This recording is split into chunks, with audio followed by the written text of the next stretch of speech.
Hello and welcome to today's Central Moment. Thank you for joining us this week as we walk through Holy Week together. And today we are going to be taking a look at the events of Thursday, of Jesus's events, the things that took place in his life on that Thursday of Holy Week.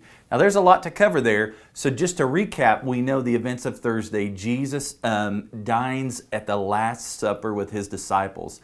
And so for the purpose of our time together today, we're going to take a look at the events and what took place after that dinner as Jesus goes to pray with his disciples in the Garden of Gethsemane.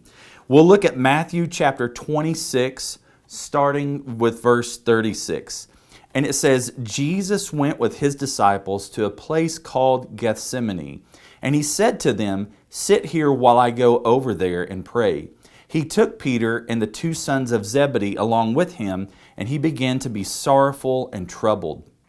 Then he said to them, "My soul is overwhelmed with sorrow to the point of death.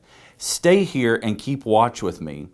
Going a little farther, he fell with his face to the ground and prayed, "My Father, if it is possible, may this cup be taken from me. Yet not as I will, but as you will." We see this event, Jesus prays again. He goes to his disciples and then comes back and prays again. We look at verse 42.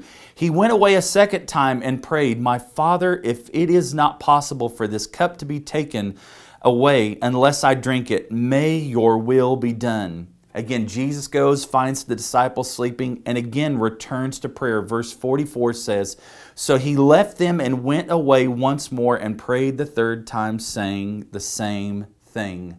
A prayer of surrender. Here we find today Jesus in the Garden of Gethsemane actively surrendering himself to the plan of redemption that had been established from the foundation of the world. We see that Jesus here, he just doesn't pray one time, but he prays three times.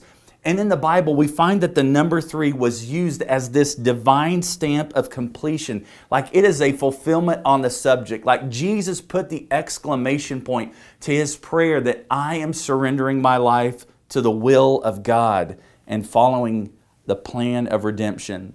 You know, as Americans, we really do. We pride ourselves in self-will and self-determination and independence. And these are not bad things. These are actually great things that have led to a lot of human flourishing and profit throughout the world. But at times, I think we sometimes celebrate these themes to the exclusion of themes like submission and specifically surrender.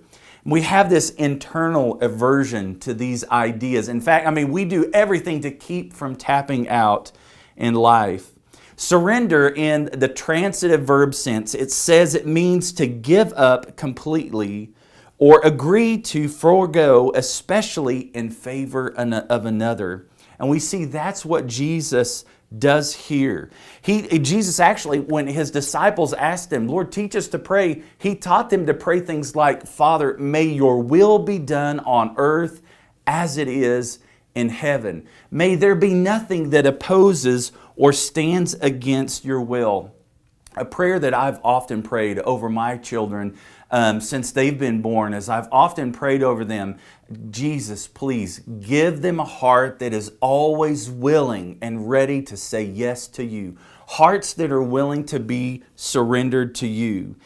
And I want to ask today, is there possibly an area or a situation in your life that you need to surrender to God? Is there a piece of your life that you're holding on to, or you're saying, "God, I'm going to follow you, but there's some things that I'm going to do on my own terms"? What are areas of your life that you need to give over and surrender to Him today? Brian Eno, a British musician, says, "Surrender might be the most powerful word in the lexicon. The only true way to be victorious is to surrender. Not my will, but your will be done." I'd like for us to conclude our time today focusing on a prayer of St. Ignatius of Loyola. He says, "Take, Lord, and receive all of my liberty, my memory, my understanding, and my entire will. All I have and call my own are yours. You have given all to me, and so to you, Lord, I return it. Everything is yours. Do with it what you will. Give me only your love and your grace. That is enough for me. Amen.